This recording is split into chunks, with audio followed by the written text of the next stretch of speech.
3 out of 5 people ultimately will die from inflammatory health conditions. So that means like we're playing a silly game when we're addressing symptoms without actually getting to the source of our problems. And it turns out that we're all a bit silly when we make it sound like nutrition is the only thing that matters, because there is so much more. I have discovered that our mood is clearly impacted by our gut in several powerful ways.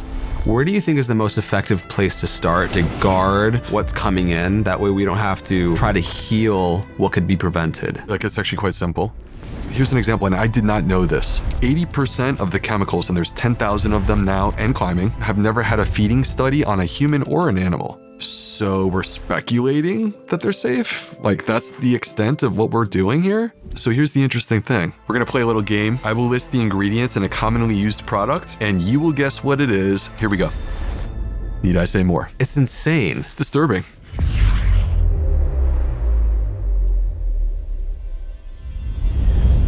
Hey everyone, welcome back to the Know Thyself podcast. Our guest today is a leading gastroenterologist, a gut health expert, a New York Times best-selling author, somebody that I loved having a conversation with last time. His work has been mentioned over 5,000 times by other researchers, and it's by no wonder because he's an incredible articulator of very important messaging around gut health, around the immune system, and how to increase vitality as a human being in general. Dr. Will Bulsiewicz, thank you for coming back. Thank you, Andre. It's great to be here. If somebody who's listening to this episode right now is asking themselves, as they often may do, what is the most meaningful shift I could have by the end of this conversation? What can I look forward to, the promise of this conversation, why people should be tuning in? Honestly, I'm going to say to you the exact same thing that I wrote in the very beginning of my brand new book as an author's note. And I said that within these pages, there's this book that, like, I've written one book that's for everyone, right? But there's going to be something specific to you. So healing is very personal. What is the thing that we individually need? We can't define that ahead of time, right? Because that depends on the individual person. But when you hear it, when you discover that, you have that aha moment. You go, oh my gosh, that's the thing that I've been missing. And it can be the thing that changes your life. So healing is possible, but I think it's important for us all to understand it comes in many forms, and we have to find that thing for us. Let's start diving in then, shall we? There's a couple unique angles I want to pull from that builds on our last conversation that are amazing themes in your new book, by the way, Plant Powered Plus. Congratulations on that. Thank you. I believe in you and your message and how you share a lot. And so I'm excited to help get that out there. First thing I want to start with is how much of our mood is controlled by our gut? That's a good question. I think actually more than we realize. So, and that's not to say that we're like basically zombies who are just being controlled by our bacterial overlords. Like, that being said, our mood is clearly impacted by our gut in several powerful ways. If you take a look at people who have complex mood disorders, like major depression, for example, if you were to look under the hood, you would discover that their gut microbiome is unwell. It's struggling. And there's a specific pattern, and if I were to characterize it, it's an inflammatory pattern. And it's interesting to describe it that way because there's been a shift within the space of both neurology and psychiatry of understanding that there are mood disorders, there are cognitive disorders that are driven by neuroinflammation. So major depression being one of them, generalized anxiety disorder, but you don't need to qualify for these, major health conditions in order to have the impact of like your mood being affected. So I think that like that really just demonstrates the way in which these gut microbes are connected to our brain. And, I don't really drink anymore. We can talk more about that if you want to. There was a period in my life where I drank, it was never out of control, but it was definitely there. And on the weekends, sometimes too much. And one of the things that I'm so glad I don't have to deal with anymore is just the mood fluctuations that happened. And, the day after, you just were so down and kind of like in some ways, at least for me, kind of paranoid a little bit, like thinking things about friends. Are they thinking this about me? Right? Just like way overthinking it. And I am now convinced that our gut microbes are the reason why we end up with hangovers, and also why a person would be feeling that way within the context of like having drank too much alcohol. Hmm. If our emotional states, preferences, and cravings are all shaped by our microbes, what does that say about free will? I know you sort of jokingly mentioned these bacterial overlords that control us, but you just look at a few parameters in our gut that we shift, and that our experience of self and the world radically changes. So I'm just curious, as a bit of an inquiry, yeah, what are your thoughts on that? Yeah. So the gut microbiome is an ecosystem that lives inside of us. And our superpower as humans is our ability to shape ecosystems. We can change our environment. And we also have the ability to change the environment inside of us. And it's ultimately our choices. And that doesn't mean that there aren't compulsions or addictions or challenges that exist to that, but to frame it as if we don't have choice, right? That there is no free will, that basically the microbes are defining everything. Well, it's hard for me to really understand that, because ultimately they're the ones who are forced to adapt to whatever it is that we do. Right. So I would actually argue that they're the ones that have the absence of free will. We're the ones that have choice, and the choices that we make ultimately are reflected and imprinted within our microbiome. It's fascinating just to observe the interplay between both, right? How we shape our environment, how our environment shapes us and our microbes, how that influences our decisions, how our decisions influence them, right? So I just love the holistic approach you bring to the ecosystem that we are a part of, because it's not as simple as, of course, just we have absolute free will or not. There's, of course, a cascade of different influences at any given moment. Andre, at least I'll speak for myself, that I felt for most of my life like, hey, we're human. We're the dominant creatures on this planet. We get to make all choices without repercussions. We can do whatever we want. I can go out in my yard and change the whole thing, chop down a tree if I want to, right? You start to feel like you're untouchable. And where I'm at today and what's changed is that actually we are completely intertwined with the world that surrounds us. And we can't actually separate ourselves from that. And the ways in which we impact that environment, intentionally or unintentionally, ultimately will reverberate back to us at some point. It's just a sort of a question of when.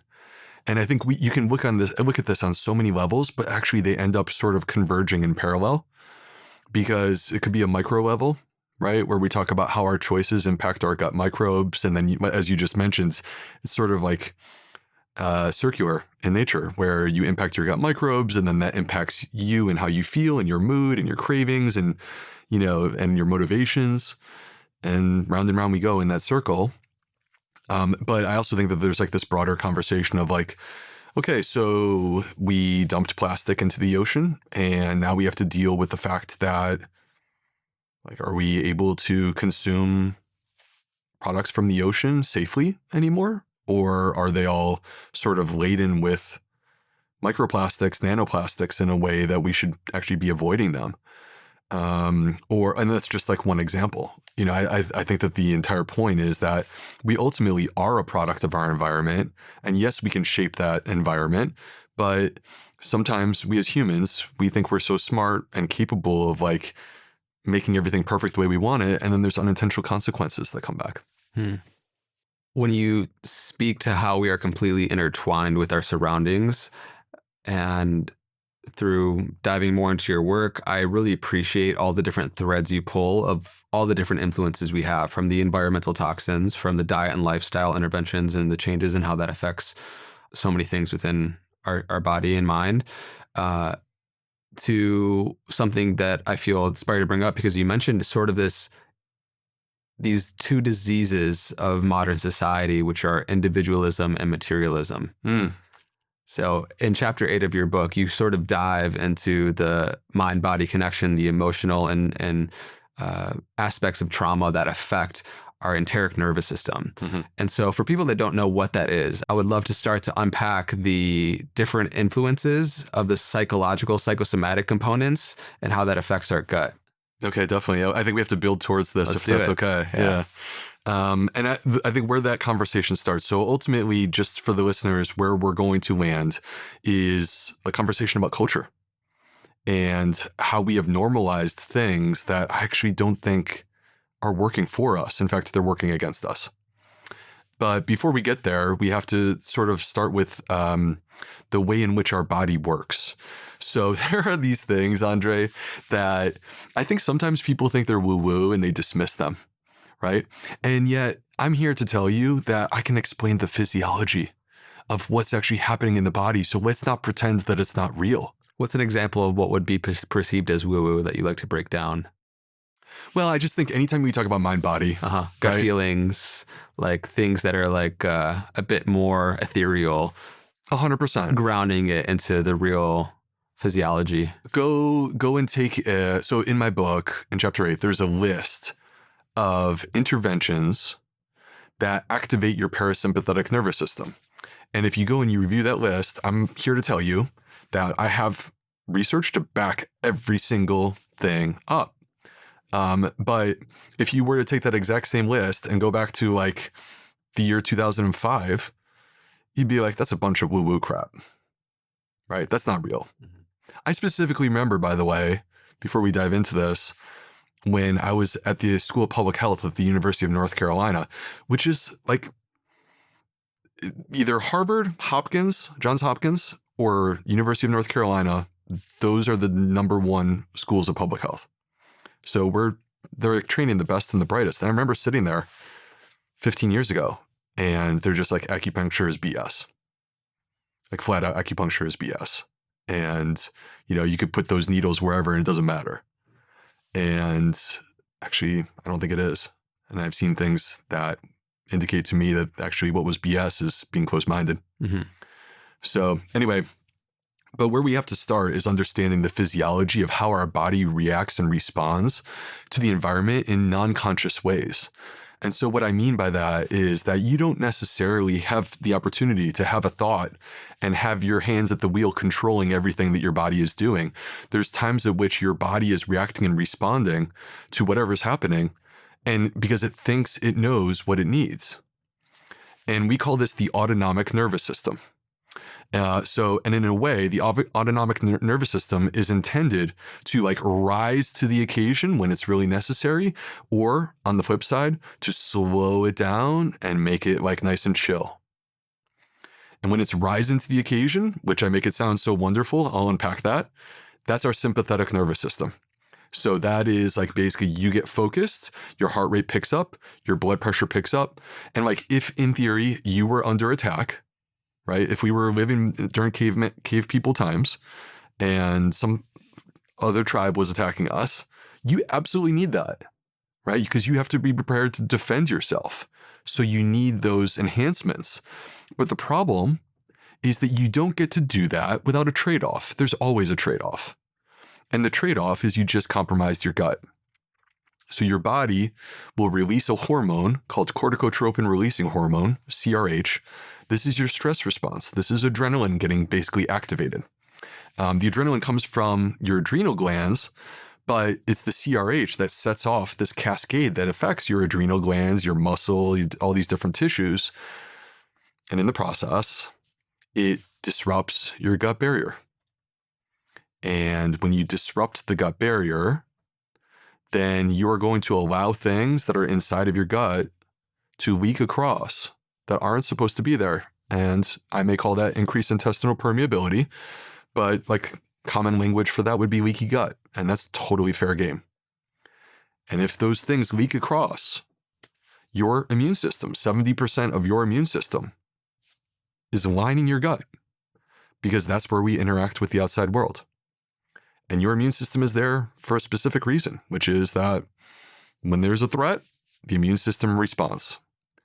So the point is that in this moment where we activate the sympathetic nervous system, we actually are creating dysbiosis, leaky gut, and inflammation.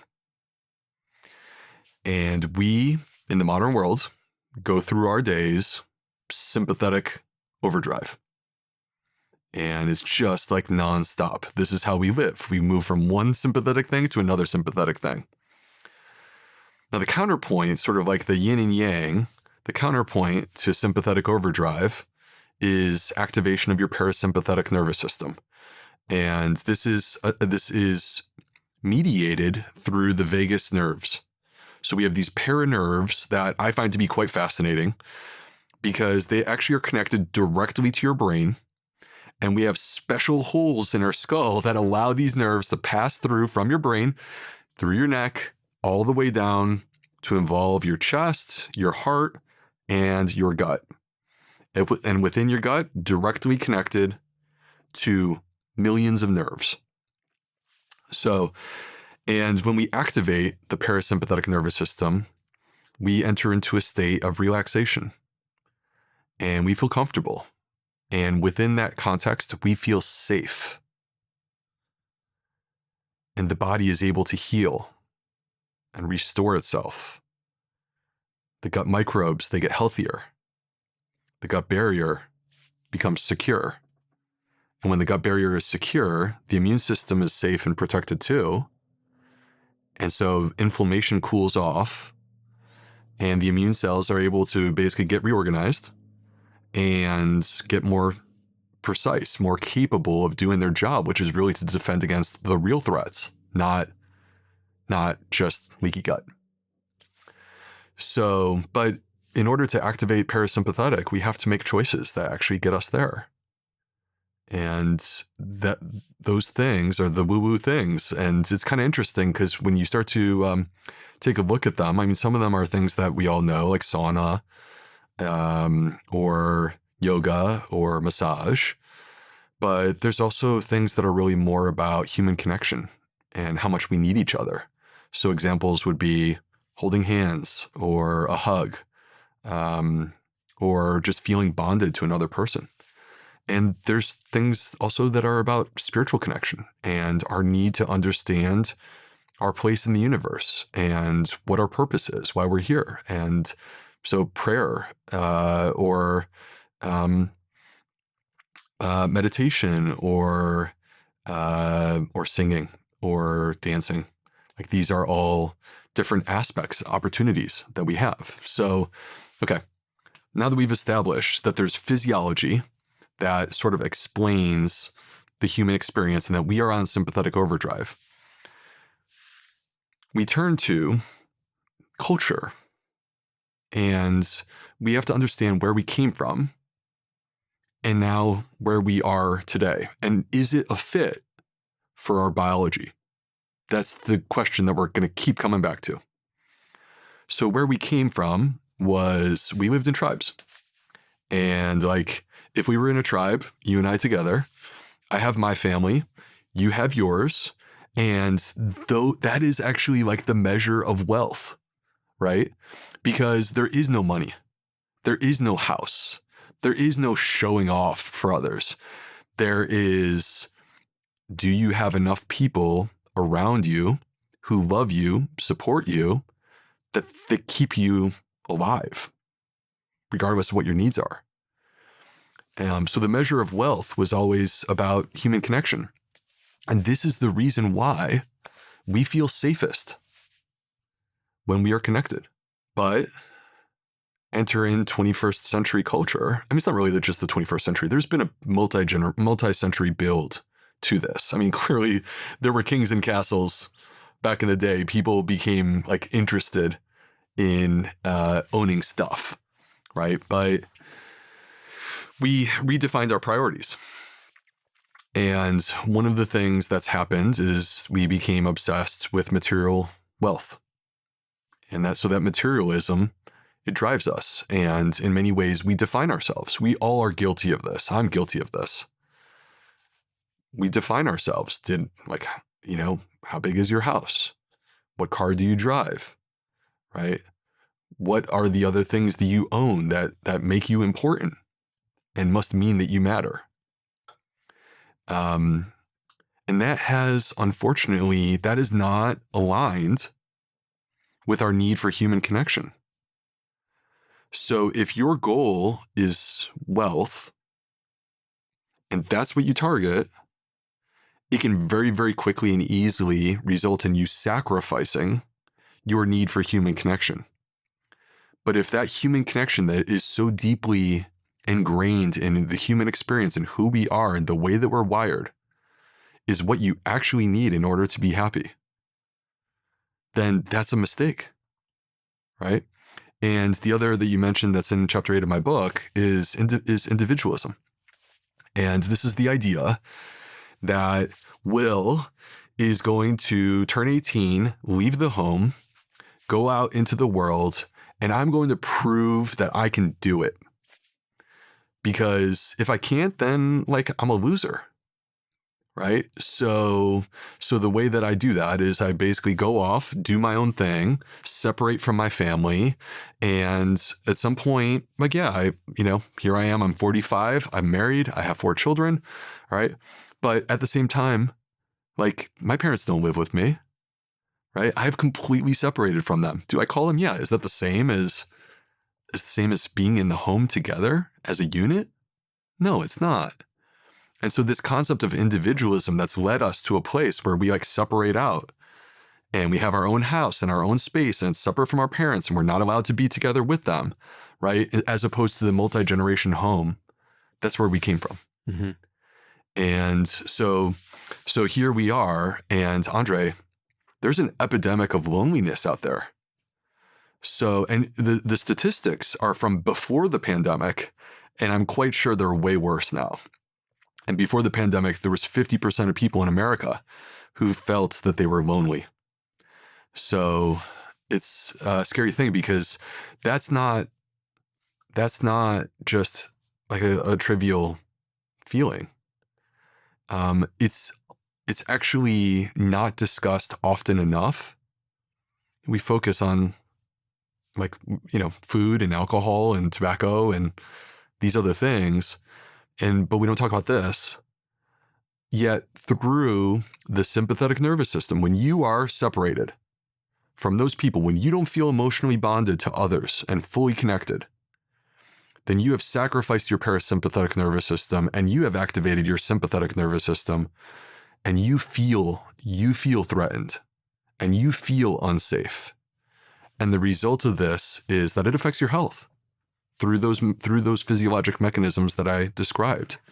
And so what they've shown is that loneliness is on par with being a regular smoker in terms of the impact on your longevity and your risk of disease. Most people are familiar with the central nervous system, the brain, the spinal cord. You're referring to in all of these different influences that aren't just purely biological or diet based, that we will get into more the physiology and biology of it all. But for those that don't know the vastness of how our vagus nerve connects through our enteric nervous system and the vast web of over 500 million neurons or something like that. So there's about 500 million nerves that carpet our gut. Yeah. Constantly feeling and sensing. Now, to contextualize this, that's 5 times what you will find in your spinal cord. So it's the number 2 location in terms of nerves, other than your brain. Your brain clearly has more. So in every moment of every day, as we sit here right now, those nerves are feeling and sensing and collecting information, 500 million of them, 500 million inputs or signals. And it gets consolidated into this pair of nerves that have run from your brain straight down to your gut. Think of it like the roots of a tree, right? That have spread out, fanned out. And all that information gets sent upstairs. So actually 80% of the fibers within the vagus nerves are designed to receive information from the gut and send it up to the brain. And this is the idea of, like, for example, gut feelings. Mm-hmm. This is where we think it comes from, is like that gut feelings is not an exclusively gut thing, although it's kind of interesting how we appropriately describe it, right? It's not exclusively a gut thing. What it is we think it's the consolidation of information where your brain is listening to what is in your gut, thinking on some level consciously, but also tapping into your non-conscious mind and basically, real quick, coming up with an answer when you need an answer. And it actually turns out that many times you're better off going with your gut feelings than you are thinking it through. It's fascinating because, as you spoke to, in the most individualistic and materialistic culture, our center of gravity has really kind of become in our head. Like the intellect and logic and reason, all incredible faculties, have largely become the most predominant form of interacting and knowing and deducing reality. Like I said, I, like many of us at various times, fall into the overuse and over-identifying of that mode of knowing. But there are all these other forms of knowing, and where the ancient wisdom traditions talk about a level of knowing and wisdom that is born from more of the heart and more of the gut. And so I find it really fascinating to speak to the intelligence of these centers because they're underutilized in the culture we live in, as you've been speaking to. You know, this word intelligence, I find to be like fascinating because I feel like even with the word intelligence, we use it in a modern sense to think about like the ability for the brain to process information, right? Logic. Or like now we're shifting this to computers and the ability of computers, artificial intelligence, etc.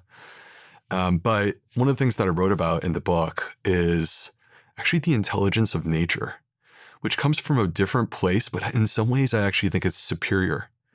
Because intelligence, which is your ability to deduce and reason, you could be wrong. But nature provides through the intelligence of millions, billions of years of information basically being consolidated and being passed down through these lineages that exist that bring us all the way forward to today.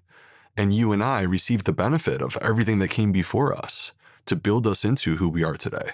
And there's so much intelligence that goes into that. And on the topic, by the way, of traditions outside of like allopathic medicine, I think it's so clear to me that there's a ton of intelligence there. And what they were doing was not running randomized controlled trials and using complex computer algorithms, but instead they were basically consolidating their observations over thousands of years. So it's the same general concept of like information over time is intelligence, and it allows us to land in a better place. And there are aspects to those traditions that have proven to be more right than our ability to be right using clinical trials and complex algorithms. To just dive a bit deeper into this notion of like unlocking more of our full mind body intelligence capacity, right? We're speaking to this difference between the intellect and a deeper sense of knowing that comes online. The Buddhists have this term non-conceptual valid cognition, meaning cognition that is true but is non-conceptual. And so it's utilizing the vastness of our body, our gut feelings, our intuitions.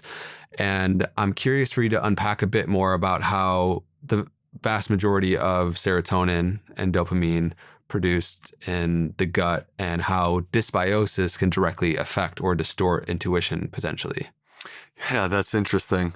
Well, so it turns out that, and we may have discussed this on our first episode together, that I didn't realize in medical school that there were so many neurotransmitters produced in the gut. So there's over 30 neurotransmitters. I can't name 30. I'm not even close to naming 30. I can probably name like 6. So there's 30 neurotransmitters produced in the gut, 95% of serotonin, which is the happy hormone produced in the gut, and 50% of dopamine, the brain produces its own stores of serotonin and dopamine. They're not necessarily crossing over, but it's important to understand that you cannot, under any circumstances, separate the gut from the brain. They're completely interconnected.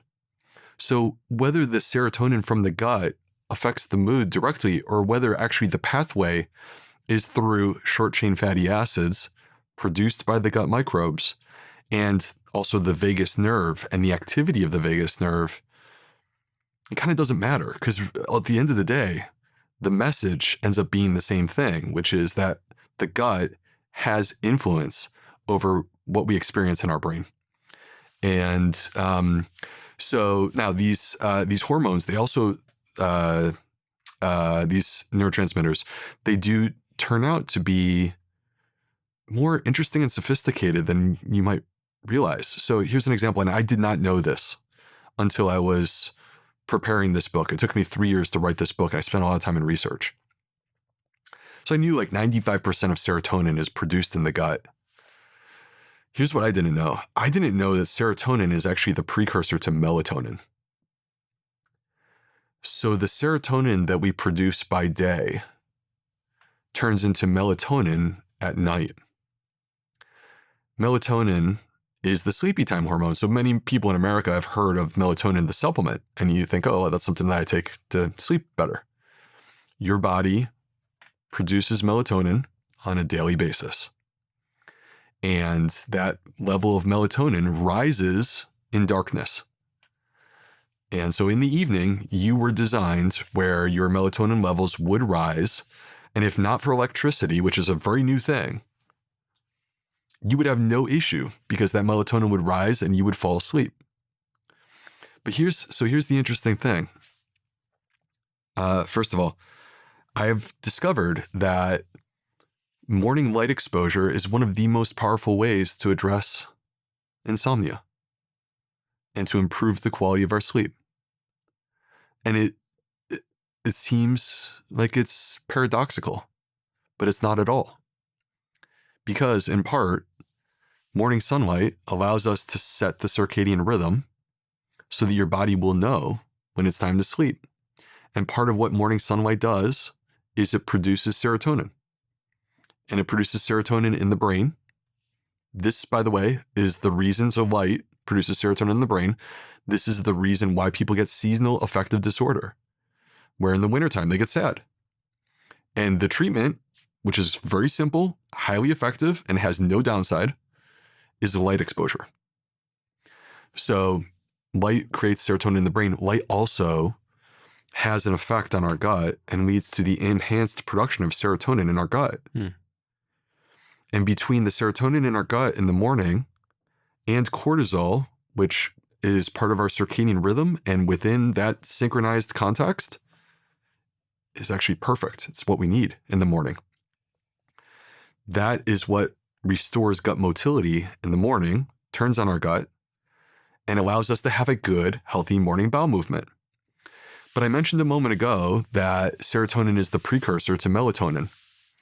And it turns out that if you get your morning light exposure, you can literally mark the clock and add 14 hours. And that's the time that you're going to notice you start feeling sleepy. So you wake up at 7, 9, 14 hours, 9 p.m., 14 hours later. Exactly. Yeah. And you start to feel sleepy. Right now, you could screw that up if you were like going to look at devices and bright lights and things like this. Artificial lights will suppress melatonin by 30%. But that morning light exposure turns into melatonin in the evening. So here's the interesting thing, Andre. The serotonin that we just talked about producing, both in the brain and in the gut, is going to turn into melatonin. It turns out that melatonin is 400 times higher in our gut than it is in our brain. So when I read that, I was like, what is that melatonin doing? I thought that was just for sleep. And it turns out that melatonin impacts our immune system. Our immune system is nocturnal. Most people probably don't realize that we get more active in terms of our immune system at night. This is the reason why you get congested at night, or like you get that cough. And allergies flare up before bedtime or something. Allergies flare up. A lot of people that have like rheumatoid arthritis, it might get worse at night. People that have Crohn's disease or ulcerative colitis, they can notice it and it's worse at night. So your immune system activates at night. And then in the morning, we were talking about cortisol. Cortisol is a steroid, suppresses your immune system. This is the reason why you wake up, your nose was congested, and then an hour later it's clear. Because that morning cortisol response has basically cleared it out. Mm-hmm. So anyway, the melatonin at night that's in your gut is actually helping to restore your gut barrier. It plays a really important role in healing the gut barrier overnight so that whatever's happening in terms of inflammation, because your immune system becomes more active, whatever's happening at night from inflammation, the melatonin is ensuring that we have a enhanced gut barrier during that period of time, which is good for the gut microbes. Hey fam, I get asked all the time about what kind of tea I am drinking on the show. And honestly, not all tea is created equally. A lot of brands out there cut corners. Sometimes you're getting microplastics from the tea bags, or they're just low quality tea leaves that are not doing your body any justice. That's why I've been drinking Pique Life's Pu'er tea nearly every day. What makes this tea different is that it's wild harvested from 250-year-old tea trees that are fermented, so you know you're getting living probiotics and prebiotics that help reset your gut microbiome. So that means better digestion, more stable energy, a boost for your metabolism, and even support for your skin. I love that it dissolves instantly in hot or cold water. There's no steeping, no mess, just pure, clean tea. Plus, every batch is triple toxin screened, so you're not getting any weird pesticides or additives, just the good stuff. And because you're a part of this community, Pique is hooking you up with 20% off for life, plus a free rechargeable frother and glass beaker when you grab their Pu'er bundle. They even back it up with a 90-day money-back guarantee. You can try it totally risk-free. Just go to piquelife.com/know-thyself to grab yours now. That's piquelife.com/know-thyself. I hope you enjoy. Back to the show. A lot of people think of gut health as digestion, which of course is an element, but the way you speak to immune intelligence, I think is really important. So can you help break down exactly what our immune system and our immune intelligence is? And then I'd love to keep unpacking inflammation with you. Sure. So our immune system is intended to be like basically our defense system. And you can think of it as like your little military, right? Your army that can step up to protect you. I always thought of it as like the first line of defense. I would imagine most people do, right? Anytime you get sick, it's your immune system that steps up and takes care of it. And within that context, that's exactly what you want. If you get exposed to some sort of pathogen, you want your immune system to take it out. If you hurt yourself, you cut yourself, you need to heal that wound. You need your immune system in order to heal that wound. But actually, what I've discovered is the immune system is actually your third layer of defense. So actually, your gut microbes are the first layer. And then the gut microbes are the stewards of the gut barrier. So our entire intestinal system is carpeted with a single layer of cells held together by these proteins called tight junctions. And the tight junctions and that entire layer of cells are powered by butyrate. Butyrate is what we get from consuming fiber, produced by our gut microbes. And every 3 to 5 days, we actually completely replace our gut lining. So there's no other part of our body that turns over like that. But it's actually very interesting to think about, because to me, this is an organ. In fact, I would argue that the gut lining is like our most important immune organ. So when I say immune, I don't just mean the cells like neutrophils and lymphocytes, and I'll talk about those in a second. But like to me, immune is referring to like our layers of protection, and the gut lining is the biggest, most vast, most important one from my perspective. And so it's a beautiful opportunity that we have, that like choices that we make over the next 3 to 5 days could lead to us having a healthier gut lining, a stronger gut barrier. And the reason why that becomes so important is, and we touched on this briefly a little bit earlier, is that when it's intact, you are protecting the actual immune system. And the immune system is broken into 2 major parts. There is the innate immune system, and the innate immune system is actually what has developed through evolution. So when I mentioned a moment ago, the intelligence of nature is so perfectly defined in this, the innate immune system, because you and I have both received this. and it was present at birth. It was preloaded, ready to defend us. And it's not just the product of our lives, our parents' lives. No. It's not even just the product of human existence. I would make the argument that our innate immune system started evolving 1 billion years ago. And it was the things that were occurring when this world was dominated by single cellular organisms, and the things that started to occur when single cellular organisms started forming meatballs. Mm-hmm.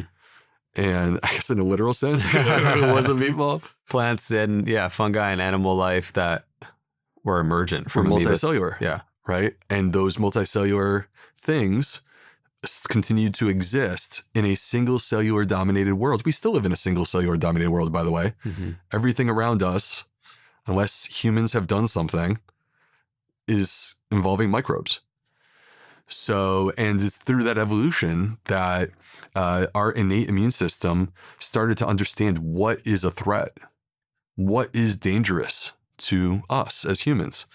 And it identified a main thing, which is something called lipopolysaccharide. Lipopolysaccharide is the armor that coats specific types of bacteria that are pathogenic, that cause infections, like E. coli, Salmonella, Shigella. If you've heard of these and you've heard of nasty infections, those are the lipopolysaccharide type bacteria. And so if that gut barrier is not intact, the ones that you naturally have, that we all have, right? And they're part of the ecosystem.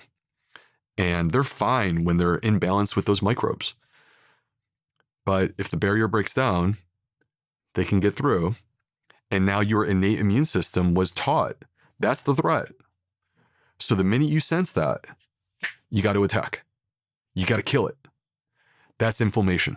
Mm-hmm. Inflammation is the activation of the immune system.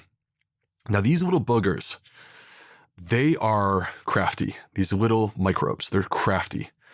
Our superpower, Andre, is that we can shape our environment.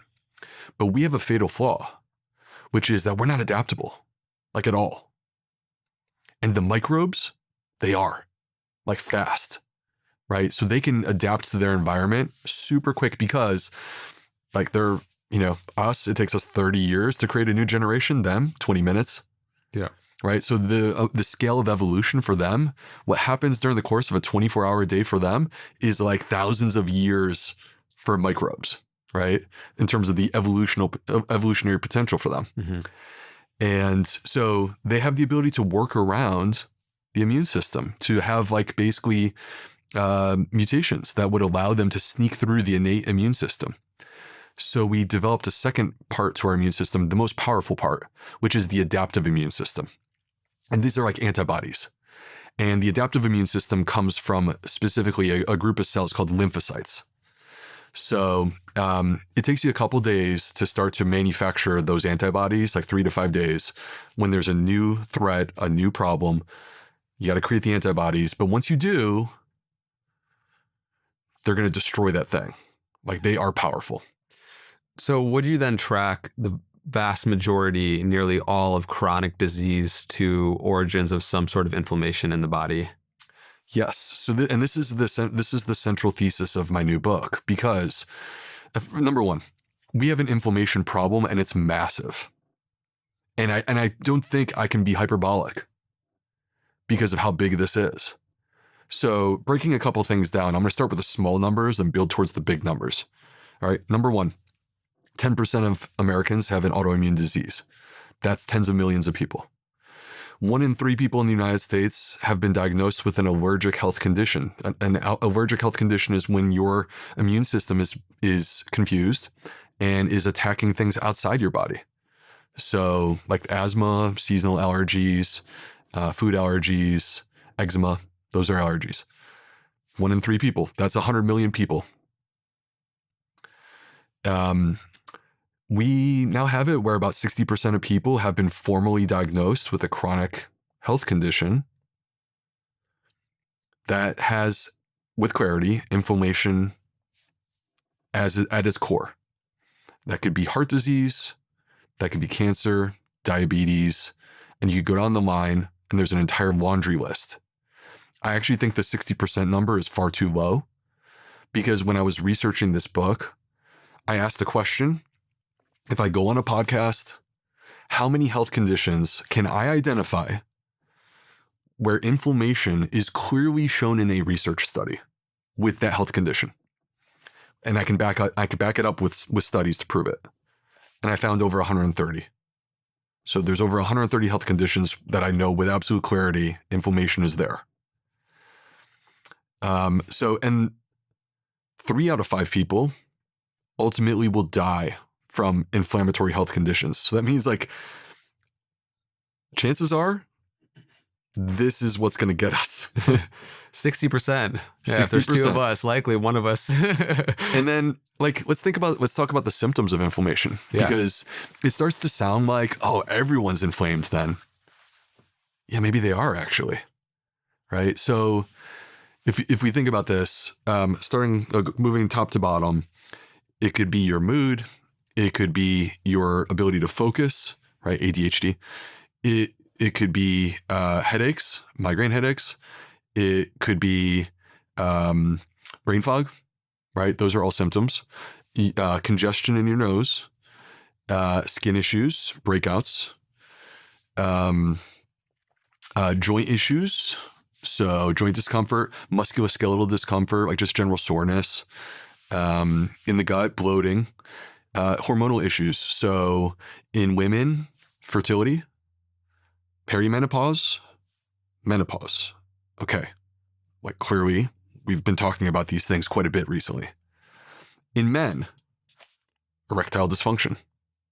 But if I were to characterize the number one symptom of inflammation, and the one that I see is, like, I'm not arguing that every single time that you feel this way, it must be inflammation. But what I am arguing is that when you have inflammation, you will feel this way. And it is fatigue. So feeling super tired, feeling like the wind just got taken out of your sails. And I know we've all experienced this when you have an infection, but what about, like would Red Bull and Monster Energy be such a thing if we didn't have an energy problem in the United States, right? And so I'm of the belief, Andre, that, like, you think about all those symptoms, I think there's like 2 takeaways that I want people to hear. Number 1, that's a lot of people. Number 2, you go to your doctor and you sort of have this package of symptoms, and you could go to many different doctors for many different symptoms, but they're not necessarily going to turn to you and be like, there's this one thing that's sort of tying it all together. And it's a single word, and it's inflammation. And that's the story that, like, ultimately we have to get to, because if that's the root, we need to address the root. And we're playing a silly game when we're addressing symptoms and doing whack-a-mole on that without actually getting to the source of our problems. Mm-hmm. It seems, though, and you effectively make the case for how what has become normalized today is very biologically abnormal for how we evolved. And there are a cascade of environmental toxins surrounding us in our homes that are becoming increasingly more difficult to avoid. And I always try to strike this balance of acknowledging how resilient we are as human beings, but this toxic overload is not something we want to ignore because of all the effects it's going to have on us psychologically, physiologically. And so I would love to actually just quickly run through some of the most detrimental environmental toxins to keep in mind, because we need to detox more than ever in today's culture. But first line of defense would be preventative measures, So we can start with whichever is your favorite. Well, so I guess, the way I would frame it is to say this. Like, I think that in order to have an effective book where you're going to have a real conversation with people, you have to go there. Yeah. You have to talk about these things. But at the same time, I don't see my book as being about what you're taking away. I see my book as being about what you're going to add that's going to lift you up above these things. Right. So, but I also want to have a real conversation. Like, I think there's a serious thing to talk about with glyphosate. So, and this is a multifactorial conversation. Glyphosate, of course, is the active chemical found in Roundup. Roundup is not just glyphosate, but glyphosate is the dominant chemical. And you find it everywhere. And you don't just find it everywhere, you find it in us.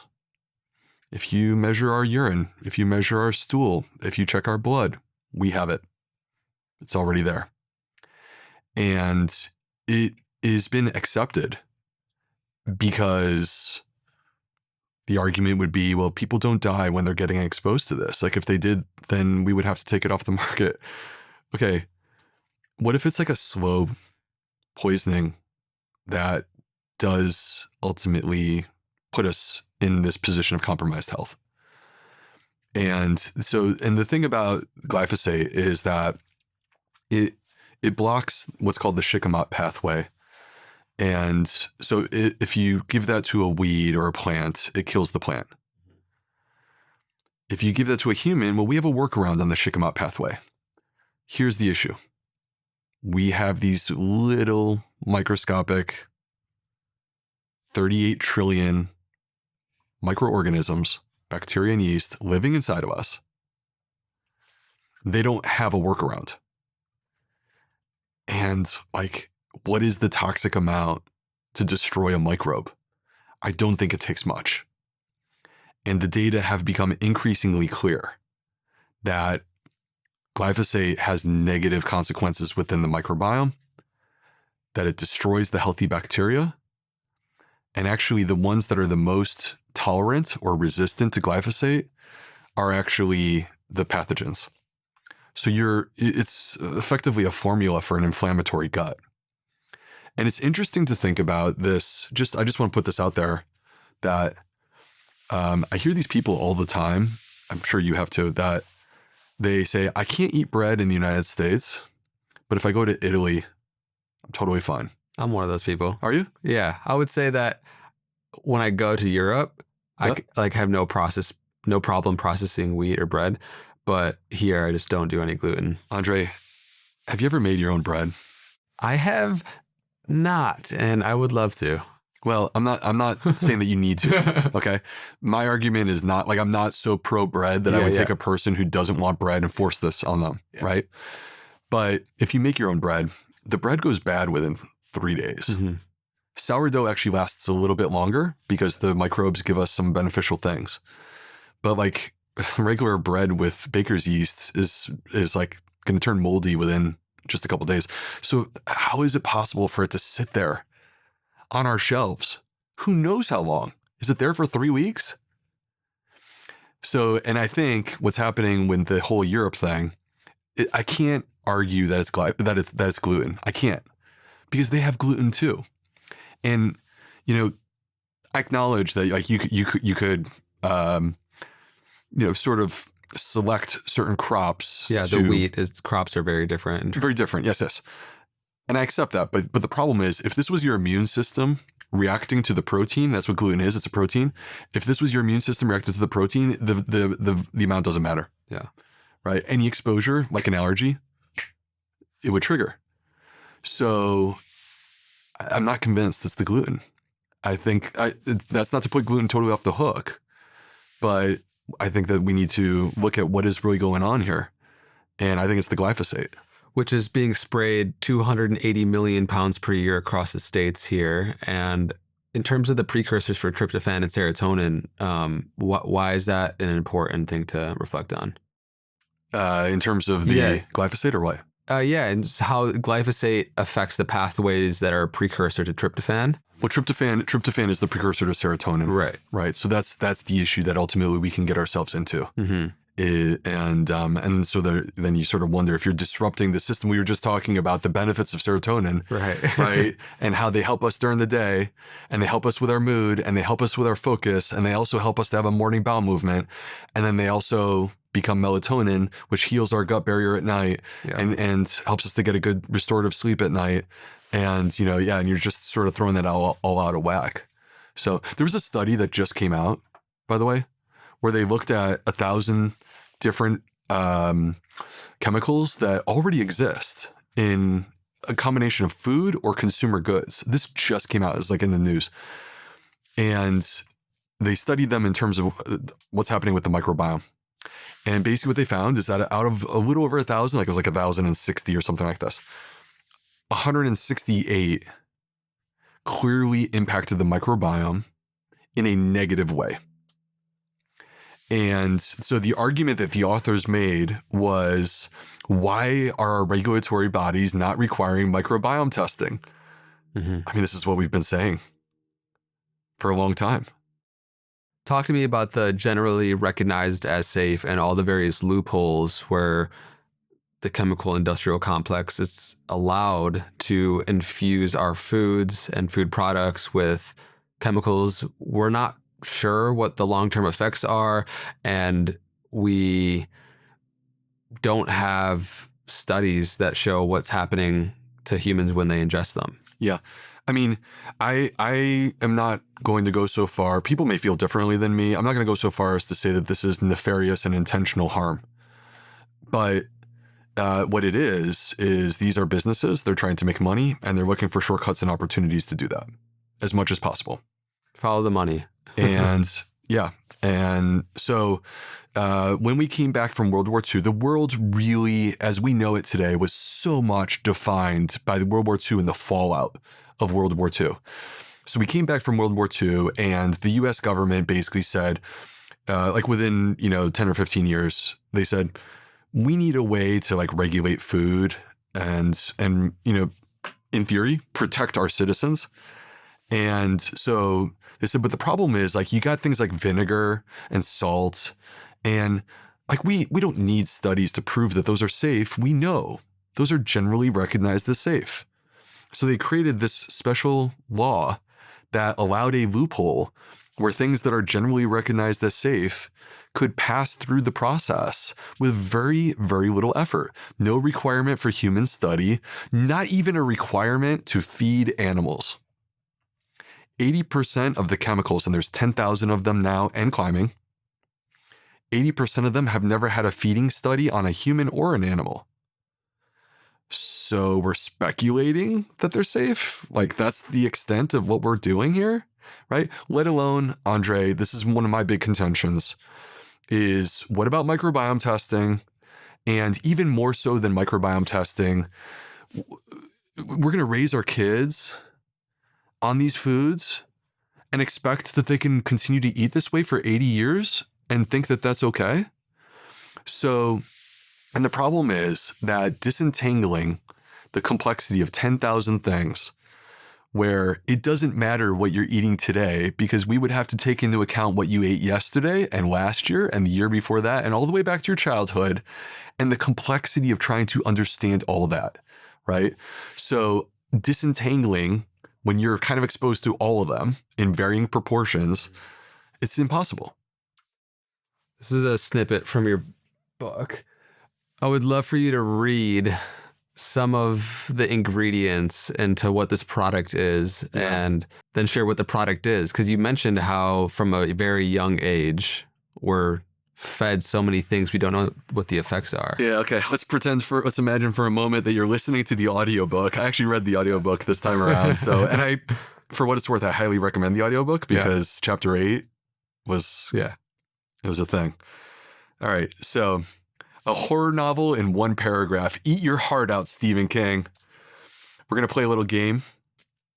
I will list the ingredients in a commonly used product, and you will guess what it is as I read this to you line by line. Here we go. Non-fat milk, lactose, vegetable oil, including palm olein, coconut, soy, and high oleic sunflower oils, whey protein concentrate, galacto-oligosaccharides, polydextrose, Mortierella alpina oil, cryptocadinium coney oil, calcium carbonate, potassium citrate, ferrous sulfate, potassium chloride, magnesium oxide, sodium chloride, zinc sulfate, cupric sulfate, manganese sulfate, potassium iodide, sodium selenite, soy lecithin, choline chloride, ascorbic acid, niacinamide, calcium panthotenate, vitamin A palmitate, vitamin B12, vitamin D3, riboflavin, thiamine hydrochloride, vitamin B6 hydrochloride, folic acid, vitamin K, biotin, inositol, vitamin E acetate, nucleotides including cytidine 5-monophosphate, disodium uridine 5-monophosphate, adenosine 5-monophosphate, disodium guanosine 5-monophosphate, as well as taurine, L-carnitine. What is it? This is the #1 selling infant formula in the United States. Need I say more? Nope. It's disturbing. It's insane. What do you make of how that has become so normalized and subsidized, and a lot of these foods that since from a young age, like can't effectively pronounce half of the list? Yeah, I'm just curious what do you make of all that? I mean, I think it's super disturbing. I was born in 1980 and I grew up on this kind of stuff. And I don't blame my parents because they just didn't know, right? And like, picture a world where you have a kid who is rejecting a lot of what you offer them in terms of food, and they're difficult and challenging. And you have the ability to give them something that they will love. They will love you for it. They'll be so grateful that you provided it to them. It's not expensive. It can store for a very long time. And even for yourself, it tastes great and you enjoy it, right? It sounds like a winning formula. I mean, it really does until you get into the trade-offs. And so the problem is, like, we didn't know those trade-offs in the very beginning. But here we are, and we're looking back, and there is a pattern where these ultra-processed foods, which I discussed this in the book, that when I wrote Fiber Fueled in 2020, there were almost no books. Almost no studies about the harm of ultra-processed foods. That's wild. How can you be an academic and not ask this question? There's entire nutrition science departments, and none of them across the globe were taking on the question of, are ultra-processed foods healthy or unhealthy? And so I wrote about what was available back then in 2020, and now fast forward, here we are, and it's, like 6 years later, and there's actually dozens of studies. And in fact, there was a sort of a scoping review with a meta-analysis where they took a look at all the available data on, I believe it was 45 different health conditions. And what they discovered was, if I recall correctly, and I may be slightly off on this, but it's going to be real darn close, I believe there were 36 different studies, 36 different health conditions out of 45 where consuming ultra-processed foods increased the risk. And that was statistically significant. But if you actually looked at the signal, meaning there are some things that don't yet reach statistical significance because you just don't have enough people in a study yet. But there's a trend. And if you looked at the trend, 42 out of 45 indicated that ultra-processed foods increase the risk of the disease. I'm going to read a short snippet also from your book. Our modern choices have led us down a road of convenient, lab-altered, mass-produced foods and a chronically stressful lifestyle. The result is a toxic disconnect between our biology and our environment, one that weakens our gut microbes. 100%. And we could spend 3 hours going through the list, right? There's from the microplastics and nanoplastics to what's been normalized in regards to alcohol and sugar, to the food dyes and the food ingredients that we can't even pronounce. Because it can become overwhelming, where do you think is the most effective place to start to guard what's coming in? That way we don't have to try to heal what could be prevented. So I would argue that if we got back to eating, it's actually quite simple. Great. Well, in the sense that if you eat real food, you're in a good spot. And there is a strong argument for organic, for sure. But if you buy organic, you still absolutely should wash all of your fruits, vegetables, etc. But I would also argue that even if you can't buy organic, you're still better off eating those whole plant-based foods, because all of these studies that we have, Andre, that show us the benefits of eating those particular foods ultimately show us that people are healthier, and those aren't just organic plant-based foods. So generally speaking, I think, and this is not, I'm not trying actually to argue all or nothing. I'm not arguing for a 100% plant-based diet. What I'm arguing is that we have things that are missing: fiber, polyphenols, healthy fats, fermented foods. We're missing those things. And if you take the things that you're missing, if your body needs them, I think there's such an overwhelming argument that our body does. Our microbes do, for sure. And you restore those things. That's how you get healthy. Mm-hmm. So to me, it's really about eating real food. There's many variants on what constitutes a healthful diet. But if you take those 4 things, which in the book I describe them as the 4 workhorses of nutrition, because they go to work for your health to make you healthier. Fiber, polyphenols, healthy fats, and fermented food. If you build any diet and it's made up of those things, you're going to be in the right place. So 2 quick notes before we go to the 4 workhorses, and we can, I love the simplicity of eating real food. And also the reality is there's a list of other guardrails, that from the filtration of water to being mindful of. One thing I'm curious your perspective on is the compounded negative effects on specifically factory farmed animal products because of the various chemicals that are in the crops they're eating, not to mention the pharmaceutical cacophony that they're fed, So what is there anything you want to mention there? Yeah, I do. I mean, first of all, like, I am a medical doctor. My goal, and I think that if you follow my work, you will find that I'm 100% real about what my intentions are. My goal is to make people healthy. And I think there's many different paths to get there. So I don't come to make ethical arguments, but I also think that there is clearly an ethical argument when it comes to these concentrated feeding lots with these animals and what they're doing to them in there. And this does impact your health, because if you take highly unhealthy animals, you talk about being disconnected from our nature and the way that we're intended to be.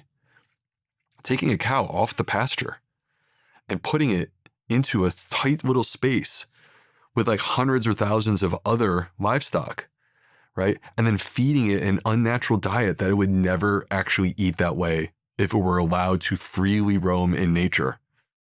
Just heard a hawk screech twice. I don't know if you heard that in the background. That was pretty cool. No, it agrees. The hawk is agreeing with me, right? That's a side right there. But like that's a setup for unhealthy animals. Yeah. Right. And if all you care about is pounds of meat and there's nothing in between, that if the quality doesn't matter at all and you just want to produce pounds of meat, actually unhealthy animals, much like unhealthy humans, they gain weight faster. So you could give that animal antibiotics, and by destroying the gut microbiome, you could feed that animal the same number of calories and actually have a more obese, fattier animal that you're then going to serve to someone. And guess what? The antibiotics residues are found in the meat and is contributing to antibiotic resistance. So, one of the things that I mentioned several times, and I've said it here and I'll say it one more time, that if what we're eating is unhealthy, how can we ever be healthy? And I really think that system exemplifies that. So I personally don't eat meat, right? And there's ethical reasons for why I choose, and our family, we choose not to do that. I'm not trying to convince people of that specifically. I think I overtly say you can eat meat and be healthy, but that's a bunch of trash, for sure. The factory farm stuff, yeah. The factory farm stuff, for sure. Yeah. I appreciate the openness to like the diet diversity that works for various different people, and not being so dogmatic about labels and whatnot, and just recommending more of what really works for people. I eat in a similar way to you, like whole plant-based foods. It just feels great in my system, and haven't been taking animal products for about a decade now. I feel like I feel healthy. I feel sharp. I feel great. And I know that people are at different points in their life, in different points in their journey, with different amounts of access. And some people, for different parts of their life, like say they feel really good on animal products, or they feel, for various reasons, they don't feel great on a plant-based diet. And of course, there's so many different factors one could try to track to different causes. But I I like how you keep coming back to something that's additive and making this feel like you're moving towards a more abundant life with the choices you're making instead of more restrictive. Yeah, 100%. Well, first of all, the data on restrictive diets, every single one of them, even ones that I might say are pretty healthy, they always impact your microbiome. Anytime you restrict, you are taking away nutrients from specific families of microbes that are looking for that. And when they don't get it, they're going to die off. So, but yeah, I think like to me, the word that you said, that's the most important word from my perspective is journey. And we're on a journey, and there's different aspects of our life that mature at different paces.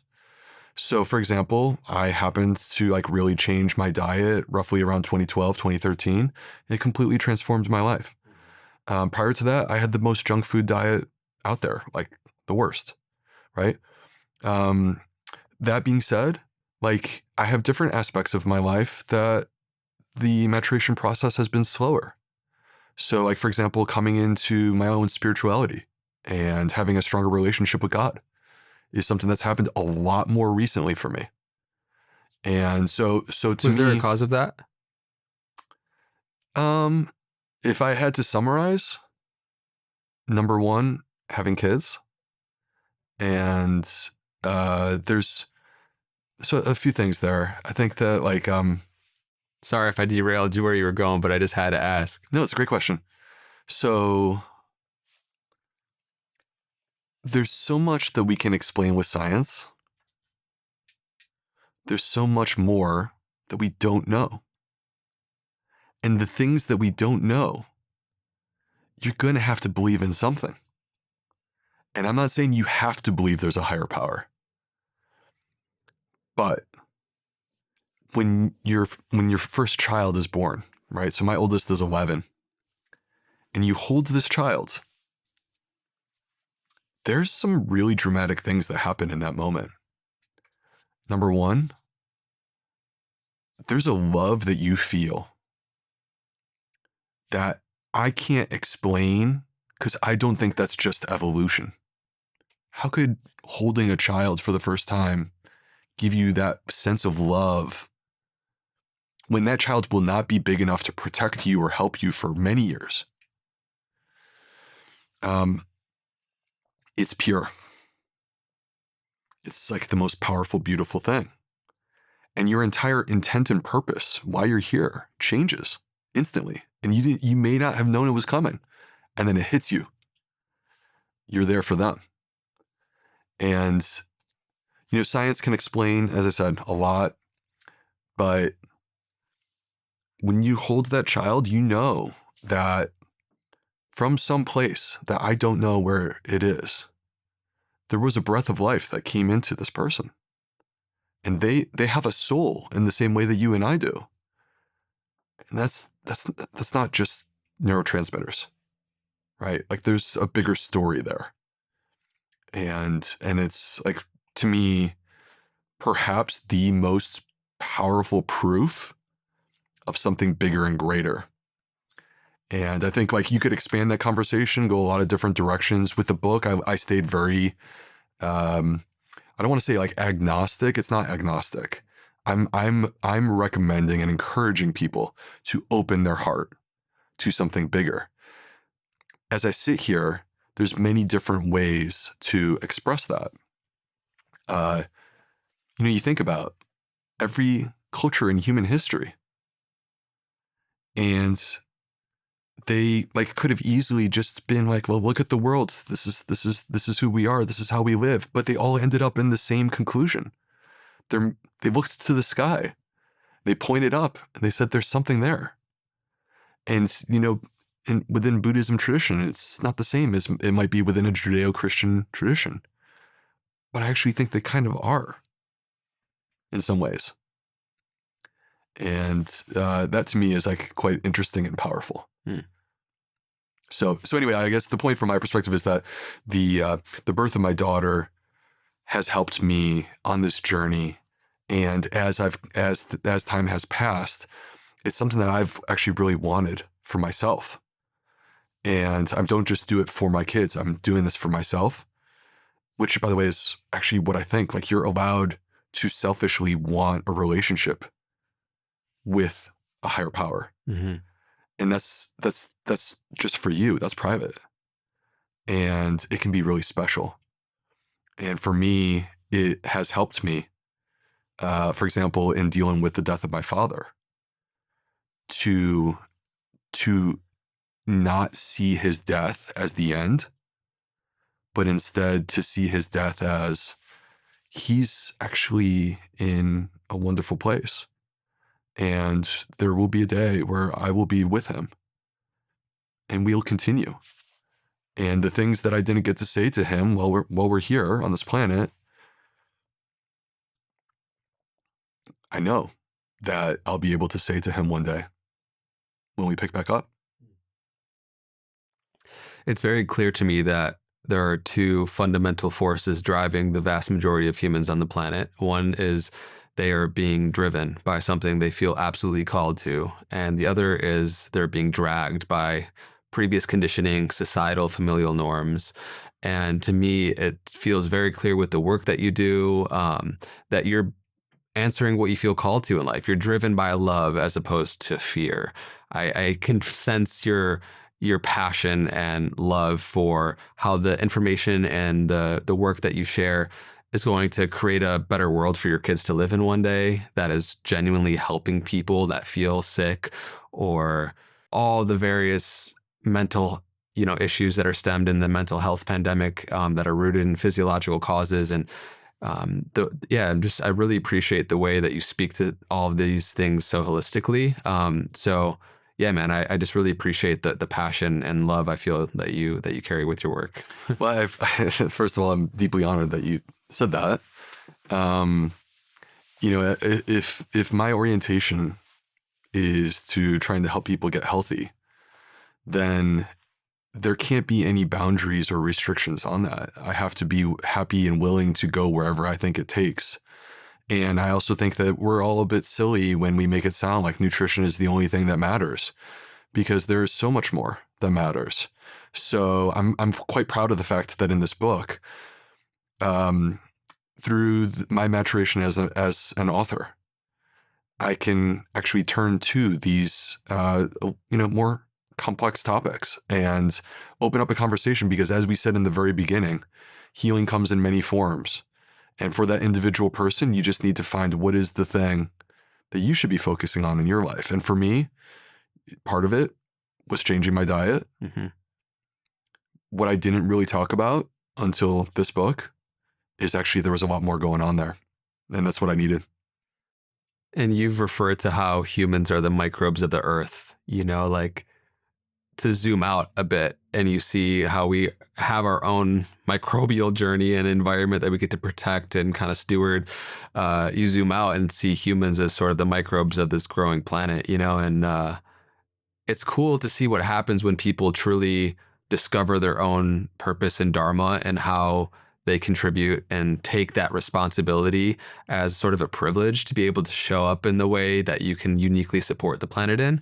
And, right now we see staggering statistics around mental health and suicide and chronic disease. And you could say that the microbial condition of the earth, so to speak, is in a pretty sad place. Yeah.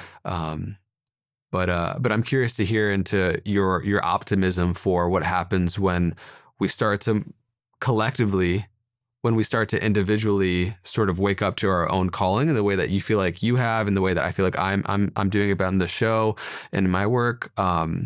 Any thoughts you have there on how humans are the microbes of the earth and the responsibility we carry? Yeah. Well, first of all, I think that there's a lot that's there in terms of the parallelisms between humans and microbes. And it's like a micro-macro conversation. And if you were, as you said, zoom out, if you're up on that airplane, you look down, you can't see people there. You trust that they're down there functioning, doing their job, doing the things that happen on a day-to-day basis. That's exactly the way it is with our microbiome. You can't see them unless you had a microscope, but you can trust that they're down there doing their job. And I think that when you live, so there are questions that I think all of us at some point in our lives we come to. I don't think this is like when you're a kid, and I also don't think it's probably when you're in your 20s. But as you move along, you start to ask, like, who am I? Why am I here? What is my purpose? What does it all mean? When I'm gone, what will that mean? And these are sort of existential questions that need to be resolved. And I do think that like ways in which we answer those questions and feel satisfied, part of it is actually satisfying our need for human connection. Part of it is that, as we've been alluding to, there is, I believe, there's a spot in our heart that is yearning for spiritual connection. And I think part of this is living life with intention and purpose. And that it involves knowing who you are. And when you spend your time on those things, then you are in alignment. And a crisis occurs, whether it's conscious or non-conscious. A crisis occurs when your effort is being given to something that's misaligned. And we see this because, like in medicine right now, Andre, burnout rates are off the charts. And I want people to hear and understand, when I talk about burnout, I view this is a serious, life-changing health condition in a bad way. Mm-hmm. And it is not, hey, go take a break. It is not go sleep it off, right? There's no amount of vacation time that will address that, because what's happening is that doctors are having an existential crisis where they signed up to be a caregiver, to have relationships with patients, to provide to them, and they're getting sucked and pulled and stretched in directions that are actually forcing them to compromise on that. And that's why they're having a crisis. Because you can hate our healthcare system. You can hate it. I totally get it. You know what? I've had to deal with the healthcare system and I hate it too. But I'm of the belief that the vast majority of people who made the choice of all of the things that they could have done, mm-hmm. right? Like if you're pre-med and you're getting into a U.S. medical school, you could have been a banker for sure. Or an attorney, or whatever the heck you want.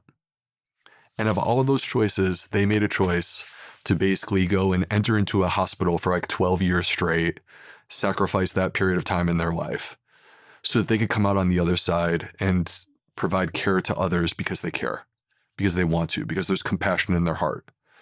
And so, doctors become cynical, things can change.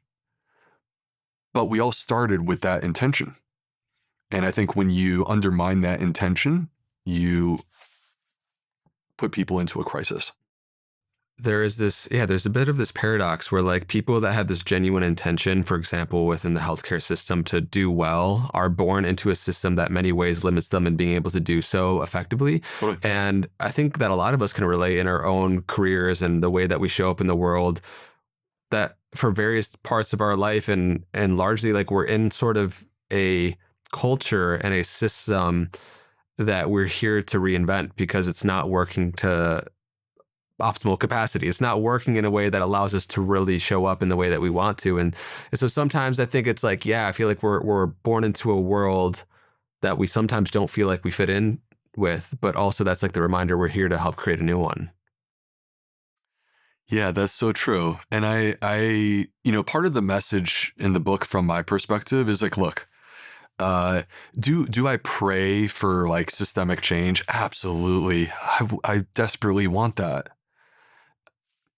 But unfortunately, like we're basically staring at the clock right now. Like it's not happening, right? At least it's not happening the way that I was hoping that it would. At the speed and scale it needs to. Yeah. Yeah. There's stories that exist, that why is the US government interested in protecting a chemical company, right? Like that makes no sense other than, unfortunately, there's financial interests that have strong influence more so than our votes. And so the point from my perspective is that, of course, I want these things to change. Of course, I want the environment to change, the food system to change. I want all these things, the healthcare system to be better and more accessible. But at the same time, I also know that there's only certain things that I have control over directly. I control my own body. I have control over many different facets of my home and how we organize those things. And I have, at least on some level, control over time, right? Perhaps not as much as I would like, but on some level. And within those things that I have control over, it's important that we create an environment that is a healing environment, because that's what propels your health for years to come. And I think that's like sort of part of the central message, is that if you look at sort of the way that the book plays out and the arc of the story, you know, we're going to move through. Yes, we're going to talk about like environmental toxicity and these things. And yes, we're going to talk about what the solutions are. And there's like a complete breakdown, an explanation for all of that, right? But ultimately what you come to is the protocol that says, here are the tools. They're all evidence-based. We're putting them on the table and you get to choose. And if you take one of those tools, or more than one, and you apply it to your life and you feel the difference, number one, you've proven that it works. Number two, you should keep doing that. And then you can look to other things that you can add. And that to me is the opportunity that we have, is that if you do something that's going to have a meaningful impact on your health, I fully expect you, it's not going to be a secret. You're not going to be sitting there wondering what's going on. You're going to know, you're going to feel the difference. It's an empowering perspective, one that I think I try to as much as I can with the show, and you with yours, is we have all these desires for people that are listening, probably for changes we want to see in the world. And then like the realization is, okay, by tending to our own garden and taking responsibility for our own life, we become vessels, we become conscious agents of change more powerfully. And it's just that quote of like, when the pain of staying the same outweighs the pain of change, then you'll change. Unfortunately, there is a lot of pain and suffering that many of us have to face to realize that we need to change our lifestyle. We need to change our environment. And I have so much compassion and empathy, as I know you do, for how difficult that can feel at different times for people. But that's the way out. That's the way through. Yeah. So yeah, and some of those things are completely free. Yep. Totally accessible. And it's just quite simply a matter of like brainstorming, problem solving through within your own life. How do you apply the tool to make it work and make it possible? Mm-hmm. Yeah. And I agree, it can feel very overwhelming with the amount of information and things we feel like we should do. We end up shitting all over ourselves. And the reality is like one small thing every single day, whether it's listening to a podcast, reading a book, making one small habit or lifestyle change, compounds over time in a drastic way. So yeah, I'd just love to wrap up by congratulating you on your new book. Thank you for coming back on the show and having an awesome conversation. I thoroughly, really loved it. And I love that it was very alive. And, you know, there is a lot of information that we still could have covered that's both in your book and through your work, from the 4 workhorses and helping people tighten up their diet and lifestyle and things that they can add, like fermented foods and the polyphenols and a lot of those things that you mentioned earlier. And we covered a bit of that in our last conversation. And I love the avenues that we did explore in this conversation. And so if people want to have a bit, just to leave people on a bit of a kind of practical notion, you have some protocols, you have some very like grounded advice to build the foundation for a healthy system that people can dive more into your book, which we'll link down in the description below. But is there anything else you want to like hint at in terms of those simple protocols and changes that can be really effective? Build a morning routine in 1 hour. In 1 hour, if you build it properly, you could completely change your life. So, and to me, the most powerful lever, this is tapping into your circadian rhythm. There's an entire chapter like describing and breaking down circadian rhythm, which includes time restricted eating and meal timings and sleep, and all these things are important. But if I could just do one thing, it's to build that powerful morning routine where you get outside, you get exposure to morning sunlight, you get a touch of light exercise, not CrossFit style. You could do that if you want to. That's not a bad thing.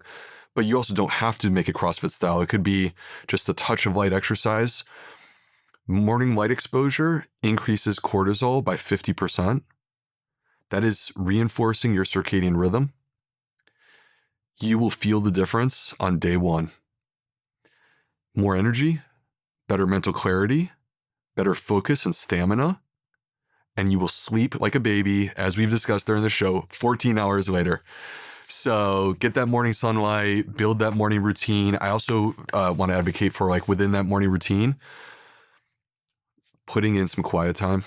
Because like we talked during our conversation today about sympathetic versus parasympathetic. And so that quiet time is how we create some time to rest and digest. I love that, man. I've personally found that those things that you mentioned have been like some of the most effective in my own personal journey, like protecting my mornings and protecting my nights, like setting a bedtime so that I can actually wake up and get morning light. And like the morning starts the night before, which starts the morning and the night before. And so it's like building that healthy cascade or domino effect, right? 100%. And like, to me, I have found this to be so helpful myself that like it's become a non-negotiable. Yeah. So if it proves to be, I wouldn't have known to make it a non-negotiable 5 years ago when I wasn't doing this. The fact that I am doing this and it has helped me so much, you reach a point where you're like, I just got to rearrange and figure out how to make it possible. Yeah. Amazing, man. Thank you so much. Like I said, this conversation was super nourishing, and I feel like our community is going to really resonate with it. Is there any last words you have where people can stay connected with you? Anything with the context of this conversation you want to end off on? I mean, there's so much that we could dig into. I actually really love the things that we covered, and those were great questions that you asked. So I want to thank you for having me back on the show. For people who have enjoyed this conversation, number one, check out the first episode that we did together. I think that you'll enjoy that. Number two, my brand new book, Plant Powered Plus, is out. And if you enjoyed the conversation, I'm sure you would love the book. And last but not least, my home base is theguthealthmd.com. So if you come to that place, you're going to find out all the different stuff that I'm involved with, the different opportunities that you have that are, like, for example, completely free, such as my email newsletter. So I would encourage people, go there, check it out, sign up for the newsletter. And I hope to continue this relationship. Yeah. Likewise, man. Thank you so much. And everybody, I appreciate you for coming in and tuning in and taking time out of your day to immerse yourself in information and conversations that are supporting you and therefore the world that you live in. I appreciate you. And until next time, be well.